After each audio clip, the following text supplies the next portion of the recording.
sa pagpapatuloy ng ating ikonsulta mo, pag-uusapan naman natin ang mga bagay na hindi pa natin alam sa ating sariling wika. Of course, marami tayong mga hindi alam sa mundong ito, di ba? Pero bago po muna natin pag-usapan yan, panoorin muna natin ito.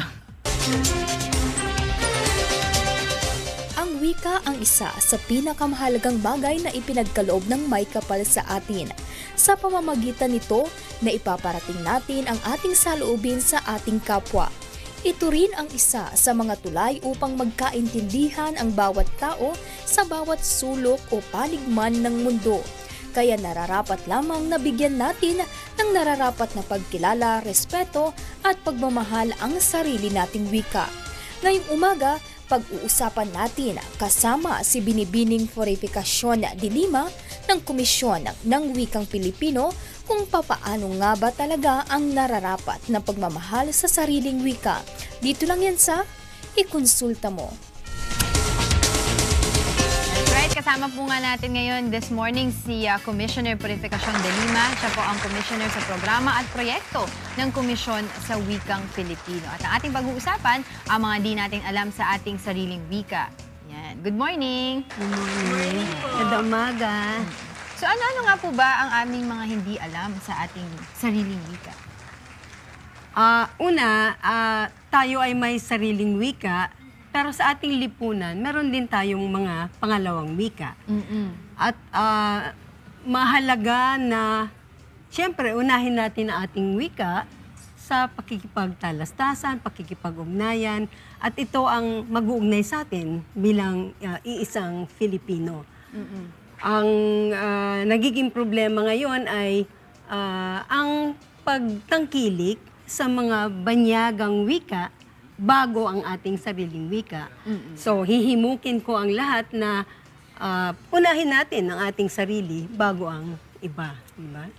When you talk po sa mga, nakikipag-usap po kayo sa isang mga event, yung ganyan ano po yung nagiging challenge ninyo dun sa mga nakikinig sa inyo?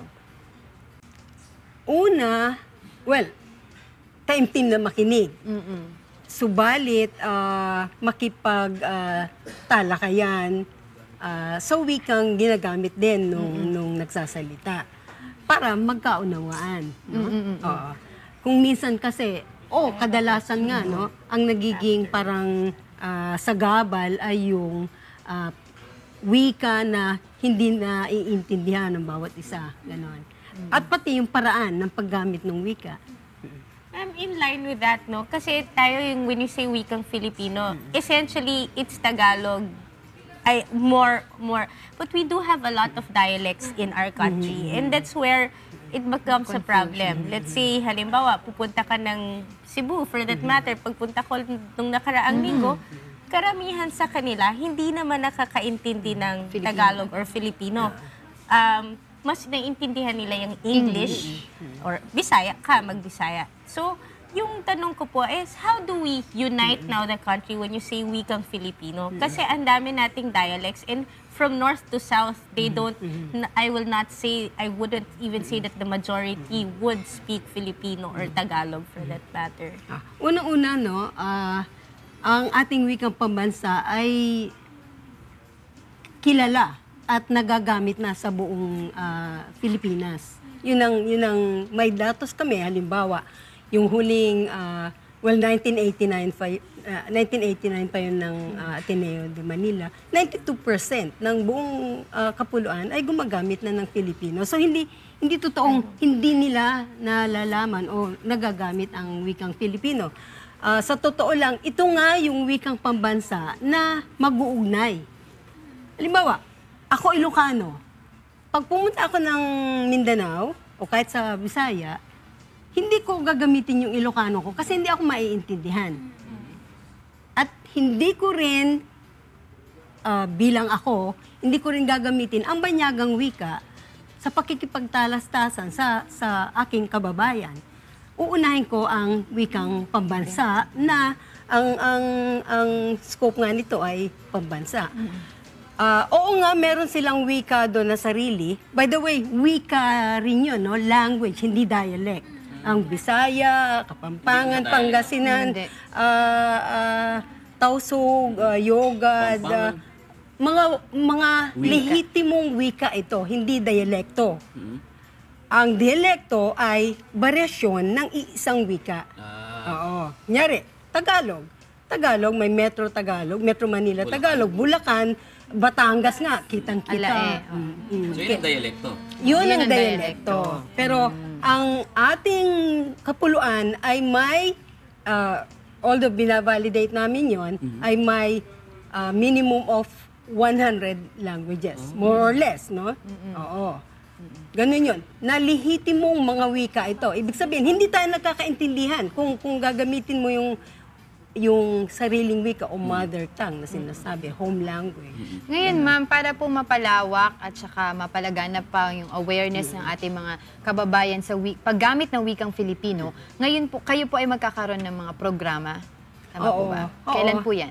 Ang komisyon sa wikang Filipino ay masipag na naglulunsad ngayon ng iba't ibang proyekto para sa pagpapaunlad, no? At pagpapakilala na tayo'y may wikang kailangan nating tangkilikin. Halimbawa sa Biyernes, no? Itong darating na Biyernes, meron kaming ang tawag namin ay Forum ng Gramatika ng Filipino bilang Lingua Franca. Ito na yung sinasabi ko na, ito na yung sinasabi ko na ang ating wikang pambansa ay Lingua Franca. Ibig sabihin na doon tayo, ito yung wikang nagkakaintindihan ang lahat ng Pilipino. Lingua Franca ang tawag dyan. Neutral at naiintindihan ng lahat. Bagaman meron tayong mga mother tongue na sinasabi o sariling wika. So sa Biyernes ito, ipapakilala namin base sa naging resulta ng pananaliksik na may mga katangian ang wikang pambansa na nakikitang lumalahok na ang ating mga katutubong wika sa pambansang wikang Filipino. So, ipapakita namin yan sa ponolohiya, yung tunog, morpolohiya, yung pagbubuo ng salita, at sa syntax, no, sa structure.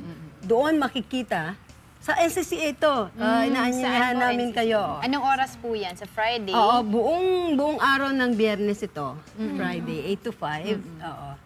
Free admission? Free admission. Everybody's welcome? Oo. Ay naanyahan ng lahat pati para makita ano ba talaga ang mukha ng Filipino na sinasabi. Na hindi Tagalog na, no? Filipino siya. At yun ang ating wikang pambansa. So yung magiging audience niyo po dyan sa programa niya, magkakaroon din ng parang diskusyon, interaction. Oo. So merong presentation ng mga consultants sa particular na component ng wika, phonology, ponolohiya, morpolohiya, syntax, tapos open forum. Meron ding mga ekspertong hihingan namin ng mga komento, umpisa ng malayang talakayan. Pero ang lahat ay inaanyayahang makibahagi at makisaw-saw sa usapan, no? Ma'am, pwede po magtanong? Ma'am, ano po masasabi niyo po doon sa parang lumalabas po ba na mas paborable tayo sa wikang Ingles pagdating sa mga beauty contest? Kasi napag-cover po ako ng beauty contest. Parang off sila pagka wikang Filipino ang gagamitin. Ang mga Pilipino, pero sa ibang bansa, ang kanya naman, Spanish, Portuguese, Totoo yan. German, Maghanap yun ang ng salita nila. interpreter, gano'n. Ibig ba sabihin, Oo, mas tama. binibigyan natin ng pabor yung wikang Banyaga? Oo, tama yan, no? Kaya nga, nagkakaproblema na ang kailangan gamitin natin wikang Ingles. Samantalang, mas siyempre at home tayo sa ating sariling wika at dapat ipagmalaki ang ating wikang Filipino, lalo na sa mga ganyang international beauty contest nga, no? Ang nagiging problema nga ay kahit yung ating mga representative dito sa mga beauty contest na to ay laki rin sa unang wikang Ingles na Banyaga, no?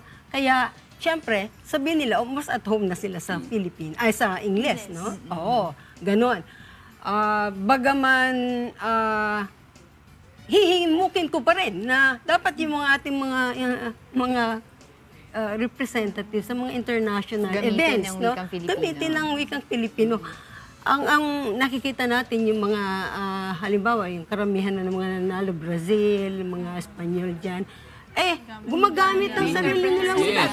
automatic nakukuha lang sila ng mga interpreter. At saka ang kinuha naman po talaga doon, yung diwa o yung bigat nung ideya mo sa isip mo, yung hindi yung substance. mag-i-English ka. Oo, hindi yung anong wika yung ginagamit mo. Oo, tinitingnan nila doon, ano ba yung sinabi mo? Ganon, hindi paano mo sinabi. Oo. Ayan, mahabang usapin yan. Pero maraming salamat po, Ma'am Commissioner Purificacion de Lima. Siya po ang Commissioner sa programa at proyekto ng Komisyon sa Wikang Filipino. At magkita-kita po tayong lahat sa Friday, this coming Friday, NCAA. Opo. Ano pong oras? Alas 8, Alas 8 umpisa ng alas umaga 8 hanggang alas 5. And you can log on to yung website po nakikita nyo sa TV screen para po sa iba pang mga detalye. Maraming salamat po. Maraming salamat po.